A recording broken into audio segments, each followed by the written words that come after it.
Welcome to EconTalk, part of the Library of Economics and Liberty. I'm your host, Russ Roberts of Stanford University's Hoover Institution. Our website is econtalk.org, where you can subscribe, comment on this podcast, and find links and other information related to today's conversation. You'll also find our archives, where you can listen to every episode we've ever done going back to 2006. Our email address is mail@econtalk.org. We'd love to hear from you. Today is February 20th, 2019, and my guest is obstetrician, gynecologist, author, and blogger Amy Tuteur. Her blog is The Skeptical OB, and her book, which is the subject of today's conversation, is Pushback: Guilt in the Age of Natural Parenting. Amy, welcome to EconTalk. Thank you so much for having me. So tell us about your background as an observer of all these issues related to childbirth and parenting. So I'm an obstetrician gynecologist, as you mentioned. I'm also the mother of 4 children, now all adults. So I had my children back in the 80s and 90s, but even then, the pressure on women to have a natural childbirth, to breastfeed, and to parent in certain ways was getting started. But now it is much worse, and I really feel very badly for a lot of young women who are struggling with the pressure, mostly because it's unnecessary. So many of the things that people are upset about, for example, when I used to be practicing, I would visit a woman the day after her baby was born, and she would be very, very upset about the fact that she had an epidural, which she hadn't planned on, or had a C-section that she hadn't planned on. And no matter how much I tried to point out that the reason we were doing this was because she should have a healthy baby and she should be healthy herself, she would be inconsolable. And I began to wonder why it is that new mothers feel that way, and who is making them feel that way, and what can we do to help them? I want to talk about different, we're going to go through the different aspects of what you call natural parenting, the pressure to not have a C-section, to have a vaginal birth, the pressure to breastfeed, and then the issue of what you write about is attachment parenting and how close the infant should be to the parent at all times versus independence. So I want to go through those one by one. Let's start with the C-section. There is a large, there has been an increase in C-sections in the United States, and the rate, I think in your book, you quote a number of roughly a third of all births or C-section births. And we had 4 children. That's not the right pronoun. My wife gave birth to 4 children, but I was a participant in, of course, many ways. And one of the ways was that neither of us wanted a C-section and felt there was pressure from parents that we had talked to, from their doctors, sometimes from the nurses, that a C-section was often just an easy way to deal with it, and that mothers who wanted to try longer and to go through labor were often not listened to in the communities that we were in at the time. So give us your thoughts on that. Talk about the rate of cesarean section and why you think that we should be more open to C-sections than we are culturally. So before we get into the attitude towards C-section, I feel like I need to say that when I was practicing, I had a 16% C-section rate, which is really quite low, although I acknowledge that where I'm practicing now, it would probably be higher because of the changes in the rules about vaginal birth after C-section. When you say rules, do you mean legal strict restrictions or hospital-imposed rules, or what? Well, they're legal and insurance restrictions, but they come about because we knew right from the very beginning that vaginal birth after C-section had a increased risk compared to vaginal birth in women who hadn't had a previous C-section. And that risk includes the rupture of the uterus and the potential death of the baby and even the death of the mother. And although women signed consent forms saying that they understood that that could happen, when it began to happen, these women sued, and they won. They sued claiming that although they had been told that it could happen, they didn't really understand that it could happen. And insurance companies paid out a lot of money, and as a result, they directed the doctors and the hospitals that they covered to have certain restrictions on vaginal birth after cesarean. And the American College of Obstetrician Gynecologists codified some of these restrictions, and they included the ability to perform a C-section within 30 minutes, which meant that the doctors involved, like the obstetrician and the anesthesiologist, had to be in the hospital at the time that the woman was in labor. And a lot of community and rural hospitals don't have an anesthesiologist in the hospital 24 hours a day. And so those hospitals stopped doing vaginal birth attempts after C-section because they couldn't meet the standards. So that's one of the reasons that C-section rates are higher for second and third births, that et cetera, that after an original C-section, now those are increasingly C-section also, is what you're saying. Correct. That's right. But I think it's important to go back a little to the history of the natural childbirth movement to really situate the whole C-section issue within the movement itself. Now, most people don't realize that the natural childbirth movement was created in the 30s and 40s by Grantley Dick Reed, who was a British obstetrician. He was also a eugenicist, and he was preoccupied, as were many eugenicists in the 30s, with the problem of what he called white race suicide. He bemoaned the fact that white women of the so-called better classes were having fewer children, while women of color of the lower classes were having more children. And he felt that upper-class white people would be drowned in a sea of what he felt were their inferiors. And he was a racist. He was a terrible racist. He was a racist and he was a misogynist. How does that tie into the natural birth thing, though, the natural parenting?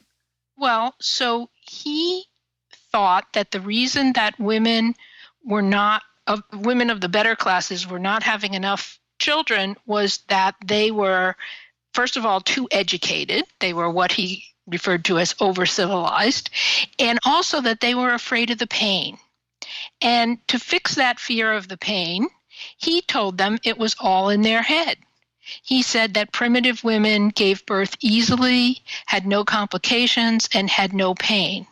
So to the extent that women had pain or complications, it was because they were over-educated and over-civilized. And this is something you call in the book, which a phrase I like quite a bit, paleo fantasy, the romanticization of prehistory and our primitive ancestry. Right, but he did it with a purpose. It wasn't that he didn't understand what childbirth had been like in nature. He wanted women to feel bad if they didn't give birth to children, a lot of them, and easily. And that the movement in the UK crossed to the United States in the 1950s, where it got a somewhat different spin. And that was because medicine had become very paternalistic, both toward women and toward men. But women rebelled first. And one of the things that they were unhappy about is that the only anesthesia available was anesthesia that put you to sleep. And they wanted to be awake for the birth, and they were willing to accept the pain. And that's fine, if that's what women wanted. And the natural childbirth movement, as it crossed to the United States, it was responsible for a lot of important and valuable changes. Natural childbirth advocates asked, why can't husbands and partners be in the delivery room? And doctors at first responded, well, they can't. And women said, well, why not? And doctors said, well, actually, we don't know. We always did it that way, but we don't know why we did it that way. We'll change. And so a lot of things changed in the 60s, 70s, and 80s. Also, what changed is the development of epidural anesthesia and the improvement of safety of cesarean sections. It's important for people to understand that up until the 1930s, C-sections were extremely dangerous. They were considered a bad thing. So a lot of women would have vaginal births and their babies would die. After anesthesia became better, and then definitely after introduction of spinal and epidural anesthesia, C-sections became safe and anesthesia became safe. So there was no longer a medical reason to avoid C-sections, and not surprisingly, the C-section rate rose because all the doctors wanted to save all the babies they possibly could. But it does impose a much different postpartum experience, after birth experience for the women involved, right? In terms of recovery and ability to be with the child. Let's talk about that. Again, it all depends on how you frame it. It's certainly a much better recovery than if your baby dies. Yep. And that was the choice. Now, what also happened during that time period was the reemergence of midwifery as a profession. And there have always been midwives, and they have always struggled to make birth safer. But the reemergence of midwives had more to do with differentiating themselves from obstetricians. And so midwives began to promote what they could do as good and natural and demonize what doctors could do as bad and harmful. And vaginal birth is a great thing, but it's not the right thing for everyone. There's actually a high rate of infant mortality and maternal mortality, and C-sections. In fact, Atul Gawande actually wrote about this. C-sections have saved more lives than almost any other surgical procedure. They've been amazing success. Are there too many? Yes, there are potentially too many. But of course, the problems with having too few are much bigger than the problems with having too many. And, you don't want to have a C-section. It's surgery. That's fine. You don't want to have a C-section. But you shouldn't feel bad if you do have a C-section. I mean, that's what's really changed. Not so much that women are disappointed, but they feel they've done something wrong. And they haven't done anything wrong. And they're told that they've missed out on a certain kind of experience. And they haven't really missed out. In the entire history of human existence, no woman said, what I really want is to have an agonizing, painful, near-death experience when I have a baby. And it puts my child at risk on top of it. That definitely puts my child at risk. But what's happened, and it's kind of like what's happened with vaccines, is that neonatal mortality and maternal mortality are now, fortunately, very rare. And so people have gotten the wrong idea. They think childbirth is inherently safe. It's not inherently safe. Obstetrics has made it safe. C-sections have made it safe. Anesthesia has made it safe. So you can't really say what we want to do is go back to unhindered childbirth because it was awesome when there was unhindered childbirth. No, it was horrific when there was unhindered childbirth. And what we're looking for now is a balance. Are we at the right place? I don't think we're at the right place. But we need practical solutions, not demonizing C-sections, and definitely not demonizing women who have C-sections. Let me ask a question of you as a practitioner, and it's not an easy question to answer, but certainly there are births you attended where a C-section was called for unequivocally to save the life of the child or the mother. there certainly were times when a C-section was a risk that was being endured to gain something that was very remote, that safety. So, and then there's the gray areas, the in-between cases where it's hard to know whether a C-section is the definitive response to the risk that the mother and child are facing. As a practitioner, how many times or how often or how agonizing was that middle situation where it wasn't clear what the right thing to do is? I ask this because, our first hour, again, the wrong pronoun, my wife's first delivery of our daughter, our doctor it was in the middle of the night. He hadn't arrived yet. There was a monitor of the baby's heart rate, of my daughter's heart rate. It was going to very low levels when contractions were occurring, and the attending, I think, nurse, or it was either an attending nurse or a very young, inexperienced doctor said, I think we need a C-section, sign these forms. And we, like you point out, we were emotionally, culturally against a C-section, whether that was right or wrong.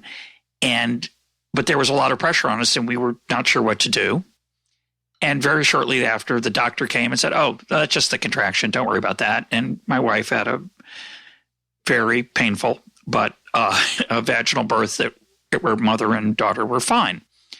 That kind of moment where it's not clear what the right thing to do is that common?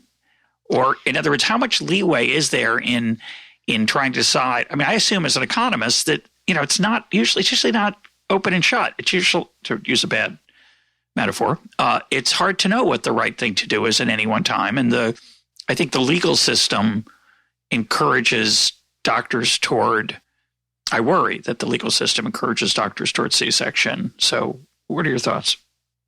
Well, the real issue is that we have a technical problem. We know that childbirth can be dangerous for babies because every time the uterus contracts, the baby has to figuratively hold its breath. It cuts off the blood flow to the baby. That's not really a problem if the placenta is functioning well. But you might imagine that in a baby that isn't getting enough oxygen through the placenta between contractions, each contraction, it causes the baby to hold its breath, and it doesn't have enough, for lack of a better term, enough breath to hold. Yeah. It begins to suffer oxygen deprivation. We could eliminate a significant proportion of unnecessary C-sections if we could measure the baby's oxygen content. But the baby is inaccessible to us. We really can't measure the baby's oxygen content. All we can do is listen to the baby's heartbeat. Now, imagine if you had a medical problem, and you went to your doctor, and the only thing your doctor could do was listen to your heartbeat. Obviously, if your heartbeat was really, really slow, your doctor would know that you were in terrible trouble. And if your heartbeat was normal, your doctor would be relatively safe in assuming that you were okay. But if it were somewhere in the middle and there was nothing else the doctor could do to figure it out, both you and the doctor would be in a very difficult situation. Yep. And that's the situation that we're in now, where we know some babies will be harmed by labor. We know what some of the signs are, but we don't know the thing we really want to know, which is the baby getting enough oxygen? So we have this very imperfect test to measure the baby's heart rate. And the thing about that test is it has a really high false positive rate. In other words, it will show distress even when the baby is not in distress. But it also has a really low false negative rate. So if it shows that the baby is fine, the baby is definitely fine. So then the question becomes, if it suggests that the baby is in trouble, what should you do if you can't actually figure it out? And that is really a value judgment, and it depends on the patient's values and the doctor's experience. An experienced physician might be willing to wait and see what happens, reasoning that if things are going badly, they'll get worse and they can intervene then. But a lot of parents don't want to wait and see. They don't want to risk their baby's health or their baby's brain function. And when they're told that the baby might be at risk, they say, you know what? I'd rather have a healthy baby.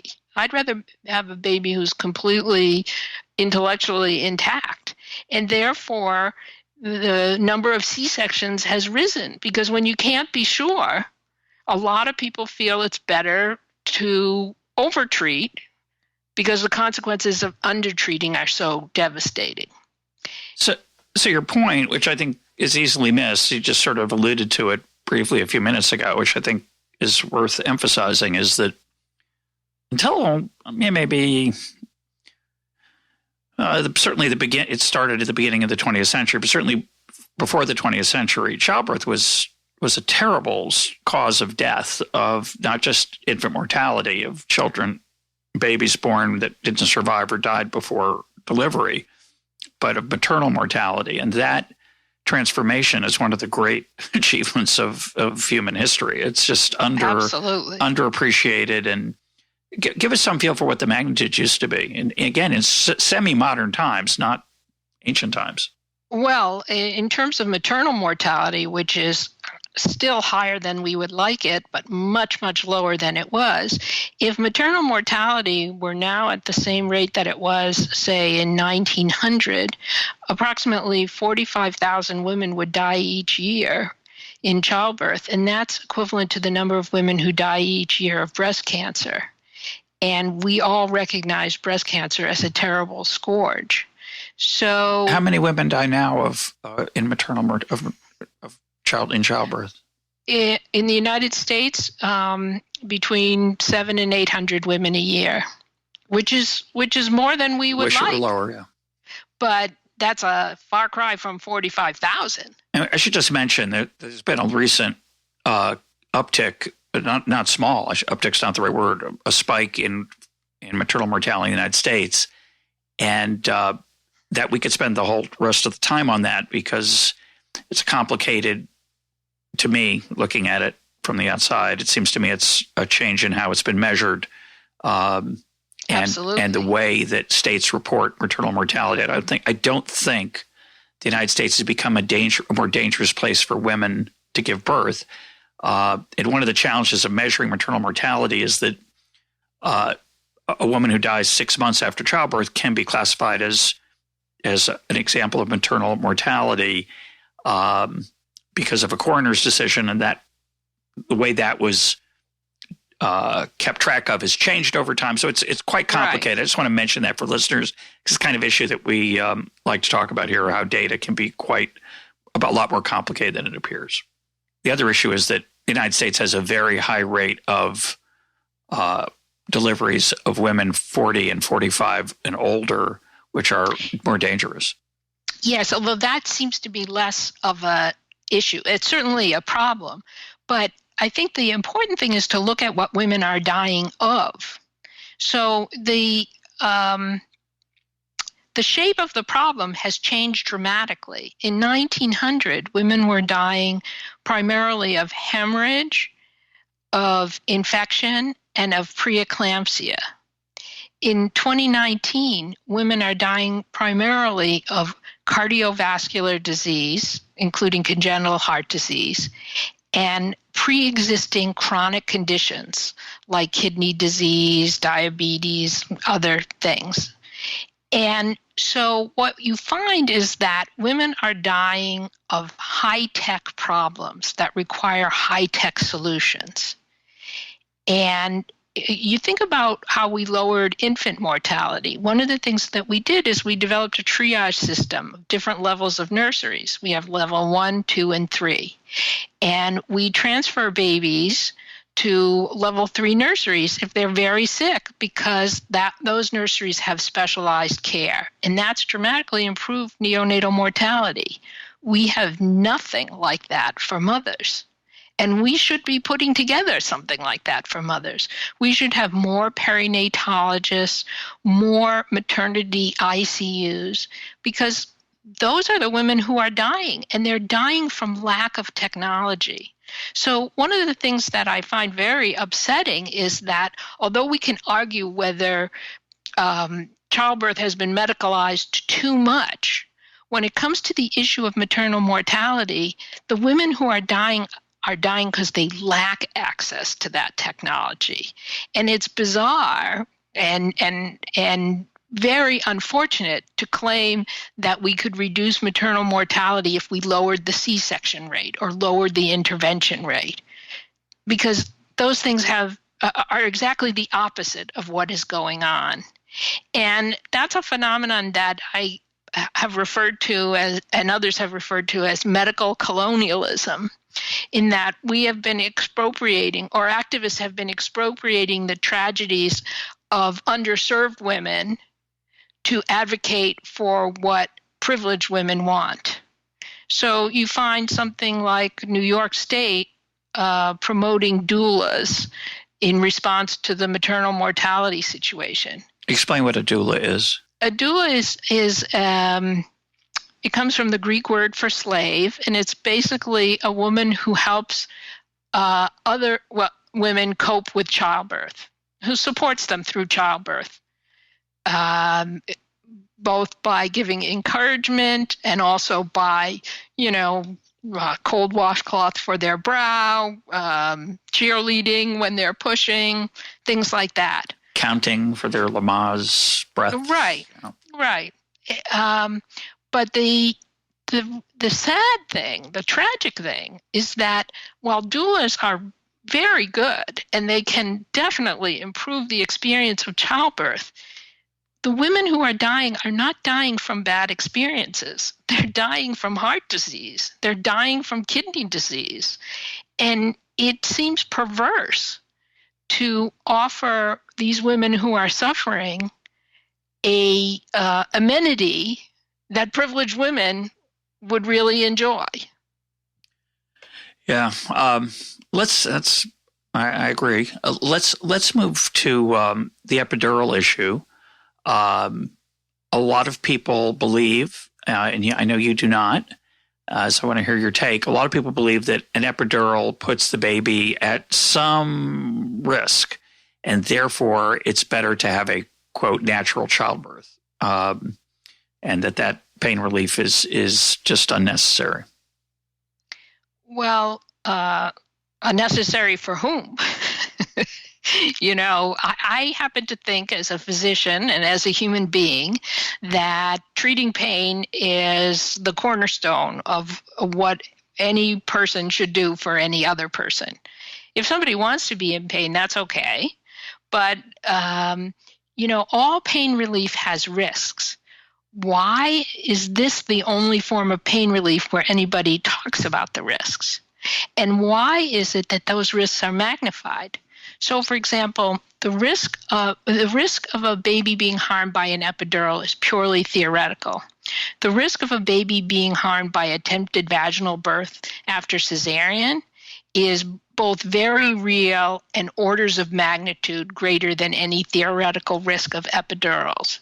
So why are natural childbirth advocates promoting VBACs but demonizing epidurals? It doesn't make sense if what they're really talking about is the risk. VBAC is a vaginal birth after cesarean. That's the Correct. acronym. Correct. But so what are your thoughts on the risk? The risk is you said it was theoretical. Really you say hypothetical risk. Or theoretical? One of the things that I always find very interesting is that women obstetricians don't believe any of this stuff because it's nonsense. Women obstetricians have epidurals in droves. They have C-sections at much higher rate than average. They don't believe, and their experience tells them, that these things are not bad things. They're just choices. And one of the reasons that they've been portrayed as bad things is, sadly, because of the reemergence of midwifery. Midwives can't give epidurals. midwives can't do C-sections, and so they've demonized them. In the UK, where midwives can administer nitrous oxide, laughing gas, for pain relief in labor, they consider that perfectly compatible with a natural childbirth, even though that's a drug. Yeah, that's interesting.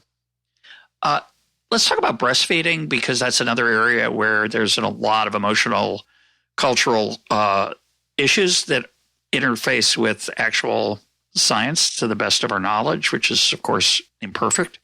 There's a lot of pressure on women, you suggest in your book, to breastfeed rather than to administer formula. Why is that a mistake?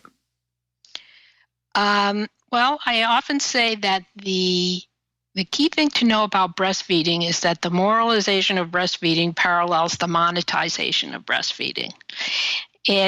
Sometimes it's an advantage to be old, like I am. I'm 60 years old, and I remember a time before formula, before breastfeeding was magical, when it was just a way that you could feed your baby. A good way, but it didn't have all these supposed benefits. And then came the profession of lactation consultants, which are good things. They're very helpful to women who are trying to breastfeed. But instead of concentrating on helping women who want to breastfeed to do so, they are constantly seeking to increase market share. They want every woman to breastfeed. And that's honestly none of their business, how another woman uses her body. If a woman wants to breastfeed, great. I mean, I breastfed my 4 children. I enjoyed it. They thrived. It was a great experience. But that doesn't make me the ideal that other women should aspire to. Other women have different preferences, different life histories that may make them feel differently about breastfeeding. But we've crushed that under the notion that breastfeeding has such massive benefits that no good mother should avoid doing it. And theoretically, it's possible that breastfeeding has all sorts of massive benefits. Certainly, there were small studies that suggested it might. But we've already done the big study that shows that it doesn't have big benefits. You know, 2 nearly entire generations of Americans were raised on formula. Nothing happened that was bad. And if you look at breastfeeding rates, they've gone up dramatically since the 1970s. There used to, in 1973, I think we bottomed out with a breastfeeding initiation rate of 24%. Now over 80% of women are leaving the hospital claiming that they're going to exclusively breastfeed. And in that time, there's been absolutely no impact on the infant mortality of term babies and no impact on major parameters of infant illness and hospitalization for term babies. The only proven benefit has been for premature babies who have immature digestive systems. So at this point, honestly, we're just lying to women. In order to get them to breastfeed, we tell them it has benefits that it doesn't have. And the benefits we're told are better immunity against disease, better nutrition, healthier whatever. And right, but then you should be able to see it.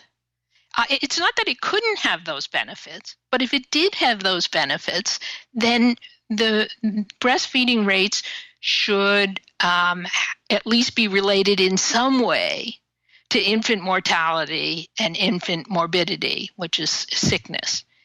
And, you know, look around the world, the countries with the highest breastfeeding rates have the highest infant mortality rates. And the countries with the lowest infant mortality rates have the lowest breastfeeding rates. But as you would point out, and you do in the book, there are lots of other factors. And so those kind of crude comparisons are not definitive. They're provocative. It's not that they're not definitive. It just shows that people have been deceiving women. You know, don't tell women. If you look at the Lancet papers on breastfeeding or the World Health Organization, they say 823,000 lives could be saved each year if more women breastfed. Well, in the first place, those are not in industrialized countries, so why that should matter to American women is an issue.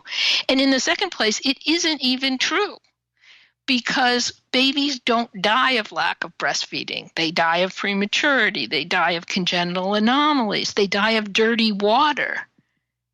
But breastfeeding is not going to save that many lives, and it's wrong to keep insisting that it will. Well, in the poorer countries that don't have access to clean water, breastfeeding, if a crude switch, just simply nothing else changes, but formula is used less and breastfeeding is used more, that could save lives because of that water issue. But it wouldn't be the breastfeeding per se. It's that the water is the problem. Well, and not only that, it's all well and good to breastfeed your baby till 2, and then the baby has to still drink the dirty water, and then the baby will die. So if we really want to save lives in those countries, we should help them with water purification. I agree with that. You mentioned a study, and you talk about in the book, of siblings. Obviously, as you point out, many studies that purported to show the benefits of breastfeeding were flawed because the sample of people who chose to breastfeed in the past was not a perfect match control with the people who weren't breastfeeding. Classic problem in economics and epidemiology and elsewhere. But there was a study that was somewhat more controlled, which is of siblings. Can you talk about that? Yeah, the colon study was published in 2014, and it was a very elegant study, and it looked at 10 years of data in New York State, and it looked at the difference within families, between children who were bottle-fed and breastfed, and there was no difference. All the parameters that seemed to be different for if you looked as a group of all children who were breastfed compared to all children who were bottle-fed on 11 different measures like asthma and IQ and you name it, every single one of the advantages that supposedly accrued from breastfeeding disappeared.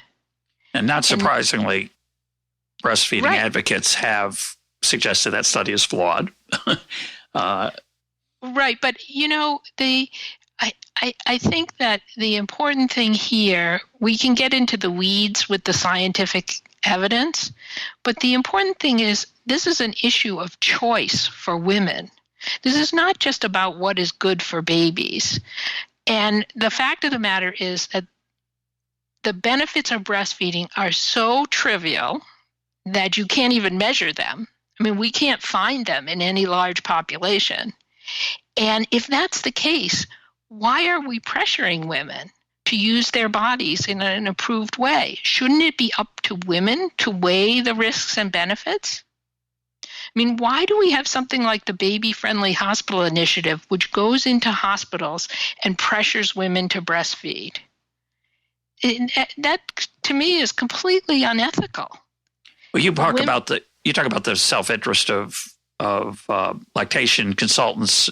You mentioned a minute ago, and the irony, of course, is that the original claim was that formula has been foisted on women by the profiteering of multinational corporations, and now you're suggesting that that's being overwhelmed by the self-interest of licensed and trained lactation experts.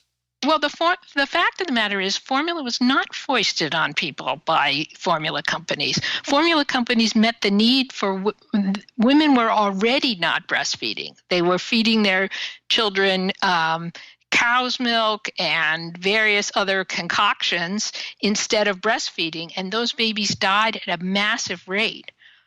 We found infant feeding bottles from ancient Egypt. There have always been women who can't or don't wish to breastfeed. Formula fills the need. Did formula companies do a terrible thing in Africa in the 1970s? Absolutely, they did. And formula companies should be demonized for that. But that doesn't mean we should demonize formula. And that doesn't mean that we should pressure women in 2019 to breastfeed to punish formula companies for what they did in 1970. Every woman should be able to make her own decision. You know, lactation consultants talk a lot about the benefits of breastfeeding. Well, what about the benefits of trusting mothers to do what they think is best for their babies? What about the benefits of not pressuring them? I don't understand why that doesn't end up on our radar somewhere. Well, I just want to mention at one point, I think you talk about the claim that a single bottle of formula is harmful to a baby's health. This just seems to go against just common sense. It reminds me of, I may have mentioned this before, but it's a tragic story, but I think it's informative of human nature. Adele Davis, the nutrition advocate and expert, died of cancer. And when she got cancer, she attributed it to a bag of potato chips she had eaten as a child or in her youth. Right. And that's just, I mean, that's human nature to find things that allow us to keep our narratives intact. But the idea that one bottle of formula is going to lead to a disaster, but that is the claim. Is that correct? Well, yes, and it's part of a larger effort. Lactation professionals are well aware that the benefits that they predicted for breastfeeding have not come to pass. So now they're predicting ever more arcane benefits. And the latest thing is that formula ruins the microbiome of the infant gut. And that formula somehow changes the genetics of babies, the epigenetics of babies. Those things are both unproven, but also they're acknowledgments that the other benefits that they've been touting all this time have not come to pass. And of course, it's possible that, as you say, the rise in breastfeeding in the 70s and 80s and 90s and to today will lead to children who will live much longer. All the problems of formula and breastfeeding are going to show up in old age. It's conceivable. I think it's unlikely. I'm with you. I think you want to kind of focus on the infant morbidity and mortality, but it's conceivable that these kind of benefits could be there. But as you point out, without any evidence, there's no real reason to think it's the case. Right. And in the meantime, we're just flattening women. We're just telling them this is what you have to do. And if you don't do it, you're a bad mother. And women are literally committing suicide over this, over these essentially non-existent benefits because they're being pressured. And, one of the things that I've come to wonder about and animates all that I do now is why do good mothers feel so badly about themselves? And the reason is because there's a whole bunch of people whose profession is to make them feel badly about themselves. Make them feel badly if they don't breastfeed. Make them feel bad if they had a C-section. Make them feel bad if they had an epidural. How on earth is this helpful to babies, let alone to mothers? I don't see it.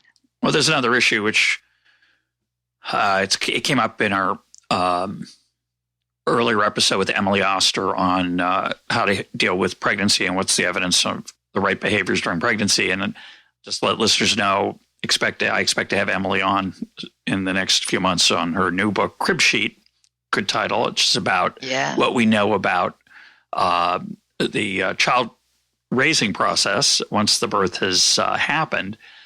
And one of the issues that came up in that conversation with Emily before is that there'd be issues like, should women have a glass of wine while they're pregnant, and should they drink caffeine? And one of the things that matters in the health of the baby is the mental well-being of the mother, and driving prospective moms or moms after childbirth is not the best thing. It comes with a cost. That's all I'll say. As an economist, it more than comes with the cost. It suggests that what's going on here is not what we see on the surface. I mean, most people don't realize that, like natural childbirth, both breastfeeding and the attachment parenting movement were started by people who were explicitly trying to force women back into the home. La Leche League began in the late 1950s, and it came out of a traditionalist Catholic mothers group where the women in this suburb were upset that some mothers of young children were going to work. And they reasoned that if they convinced women to breastfeed, they'd have to stay home. And so the history of lactivism has always been about getting women to stay home. And over the years, what you told them had to change because our sensibilities have changed. Yeah. So it used to be, well, breastfeeding is good, you should stay home and do it. Now it's, you better breastfeed or your child will be mentally defective and in a penitentiary. But again, it's an effort to manipulate women. And attachment parenting, which in its most popular inception is by Dr. Bob Sears.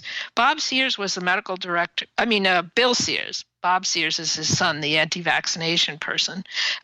Bill Sears was the medical director of La Leche League. And he and his wife believed, and they wrote in their first book, which is something like the Christian Guide to Parenting and Childbirth, they said that attachment parenting was given to them by God. They prayed on it and they received it from God as the way that God wants the family to be ordered, with the husband as the head and the wife solely occupied with caring for him and the children. And I don't think that you can really ignore that these things were created to control women and that they still are attempting to control women.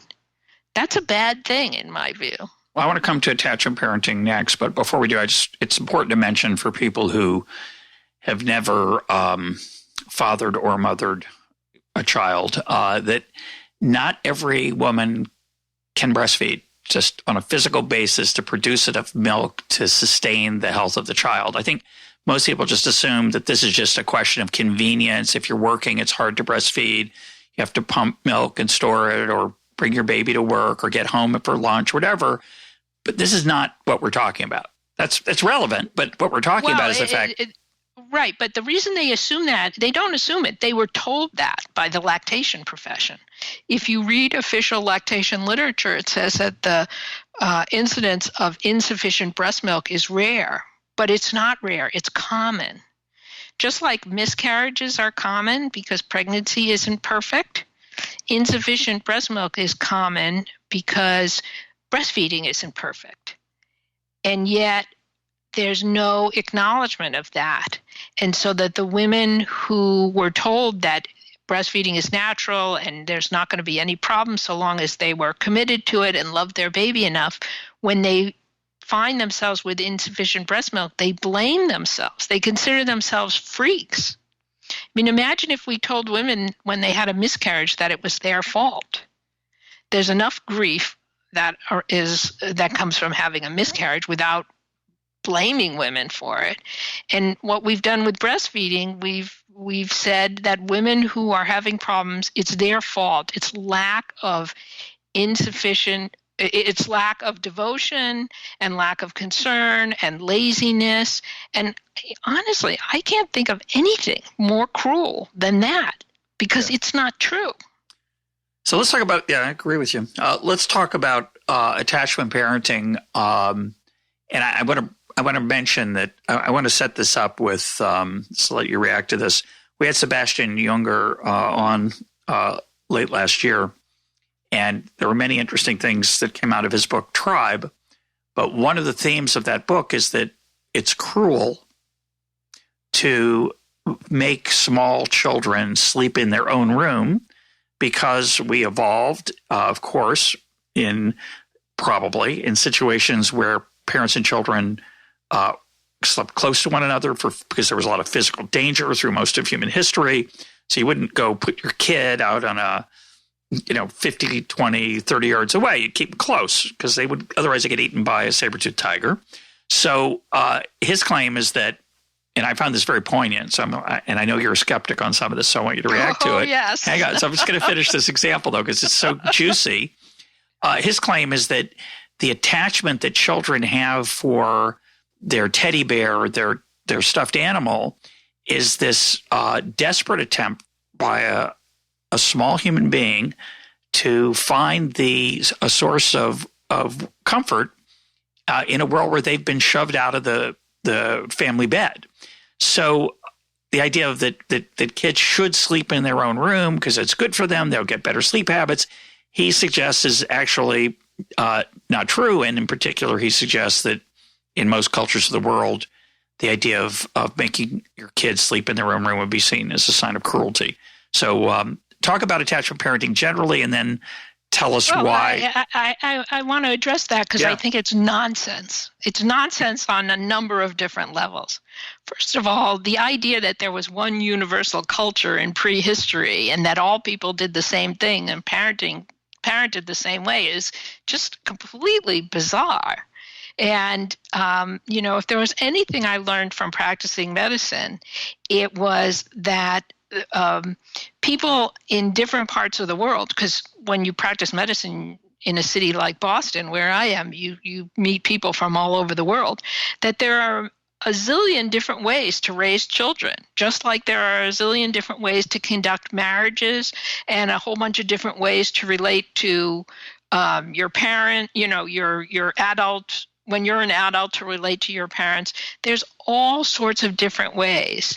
And not one is not better than the other. I saw people from other cultures parent their children in ways that I would never parent, who raised happy, healthy, well-adjusted people. And it seemed to me that the key in looking at all these different cultures was that children need to be loved and need to know that they're loved, and that all the rest is just commentary. So sending them off to their own room is like saying, I don't love you. Well, that's by the way, ridiculous. most of my kids slept in their own room. They did in the morning sometimes crawl into bed with us, but we did put them in their own room. So I'm just to get that on the record. Well, I mean, my husband and I had basically what you would call a family bed because we let anybody crawl in who wanted to. That worked well for some children. For other children, they were disgusted that we took up too much room and went back to their own beds. But, that's another thing about this, that not only the idea that all ancient culture was homogeneous across the entire world and across, 50,000 years of human prehistory, it's that all children need the same thing. That, what's good for one child will be good for all children. And one of the great things about having more than one child, and I don't know if you and your wife also felt this way, is that you learn that everything is not your fault. That children are born with their own personalities and that their own needs, and that the challenge of parenting is meeting the need of the child in front of you, not some theoretical child and not some prehistoric child, but the actual child standing there who needs something specific from you, and that might be something very different from what his brother or sister needs from you. So you have 4 kids. We have 4 kids also. All of ours, it turns out, are the same. Exactly the same personalities, needs. Actually, the only thing they really have in common is that they don't listen to EconTalk with any regularity. So I can actually talk about them as much as I want. But our kids were, one of the blessings of having more than one child and even more than 2 is just the variety of personality traits, skills, gifts, shortcomings, challenges, handicaps. Right. It's an incredible, and I think they all came from the same parents. I'm pretty sure, not 100%, but of course can't be. But I'm pretty confident that they're all have the shit drew from the same urn of genes, but it just comes out differently. Right, and so this idea that there's some child that, we're all parenting is ridiculous. And I also encourage people to consider, why is there natural mothering but no natural fathering? Why aren't people saying, what children really need is for their fathers to go out and hunt big animals with spears. And we've had some guests who hint at that as being a healthy thing. Right. I'm just going to leave that alone, but go ahead. Right. But for example, one of the things that we do nowadays is have fathers in the delivery room when children are born. No indigenous or virtually no indigenous cultures have fathers involved in childbirth. Women are banished to some hut or room or something far away from the men so they won't contaminate the men with the blood. And when they are healed, then they can come back. So why is it that we're not seeking to re-emulate that and banish women to birthing huts, and yet we're supposed to be seeking to emulate the family bed? I have to say, I think my favorite moment in your book is when you talk about the husband who's there in the delivery room to support his wife, and she's in terrible pain, and she demands an epidural. The husband says, reminds me of a scene in Young Frankenstein. It's just this is a couple episodes in the last few months with this, where Gene Welch says, no matter what I do, no matter how hard I beg, don't open that door. Well, similarly, this couple had decided in advance, when they had their faculties fully about them, that they would not get an epidural, and they, again, the wrong pronoun, would have a natural childbirth. And then when confronted with the actual experience, and I should mention my wife had 4 natural childbirths, very pleased with that. She is. It was her choice. But many women choose not to. And this woman, in the throes of labor, decided she wanted an epidural. And her husband said, well, honey, we decided when you were calm that this is not a good idea. So we shouldn't do this. And at some point, as this conversation continued, I think the quote is the mother turned to the doctor and, speaking of the husband, said, kill him. Yes. Which a number of women have confessed to me that they have said things in the middle of labor that they regret. That might be one of them, might not be. I don't know. But the idea of the husband being there is different. Yes. It's not common. Well, and that kind of incident really encapsulates so much of what is wrong with these movements. I mean, where else in higher breadth of human existence would somebody ask you to decide whether or not you needed pain medication before you experienced the pain? Yeah, and yet that's what we tell women to do. And, you talk about your wife had 4 natural childbirths. Well, I had 4 children, 2 with epidurals, 2 without. And so I can speak to the difference. And the difference was the pain. Yes. That was the difference. Yeah.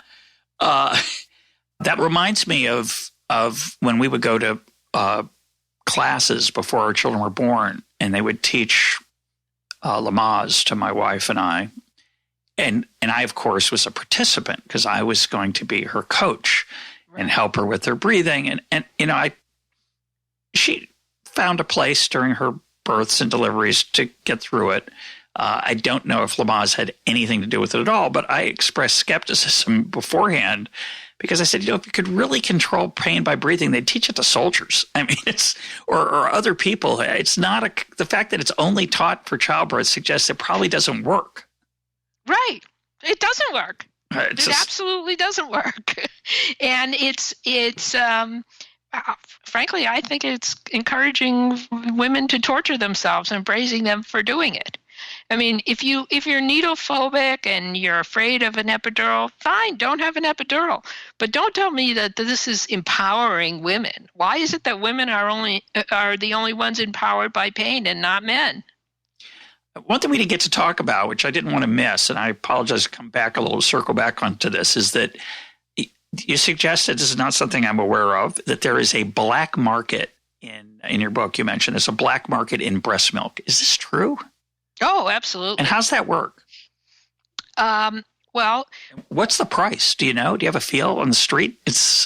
Well, there's also exchanges of breast milk. I mean, what has happened is that we have made women so panicked that if their children don't get breast milk, that they will somehow be harmed, that women are reaching out to other women, either people that they know online who will share breast milk with them, or a black market in breast milk. It's, first of all, when you pay, it's incredibly expensive. There are milk banks, real milk banks, where the milk is pasteurized, in which I think it's like $8 an ounce or more. I mean, it's extraordinarily expensive. But when there's a exchange over the internet, disease can be passed in breast milk. HIV can be passed. The virus that causes AIDS is passed in breast milk. And also, when people have looked, they've done some studies they've bought breast milk off the internet. Most of it is not breast milk. A lot of it is adulterated cow's milk. Is it illegal? Worse. Is it illegal to sell your breast milk? You know what? I don't know. I don't know. But I do think that it shows you where we are as a culture, where women are willing to spend a fortune to buy the bodily fluids of other women for fear that their children are being deprived of something. That's, that I think tells us more about where we are on the issue of breastfeeding than anything else. Because the fact is, breastfeeding is not a health issue. It's a lifestyle choice. I mean, I breastfed, my kids enjoyed it, I enjoyed it, I had no trouble doing it, but that doesn't change the fact that the health benefits are trivial. And we should stop torturing women by implying that if their children don't get breast milk, that they're ruined for life. What I say to women when I talk to them is, you will ruin your children, and your children will tell you that you have ruined them, but it will not have anything to do with birth or breastfeeding or anything like that. All the things that you're encouraged to worry about are entirely irrelevant. My guest today has been Amy Tuteur. Amy, thanks for being part of EconTalk. Thank you so much for having me.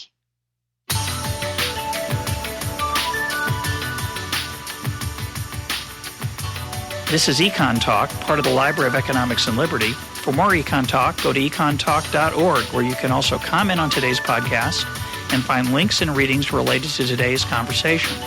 The sound engineer for EconTalk is Rich Goyette. I'm your host, Russ Roberts. Thanks for listening. Talk to you on Monday.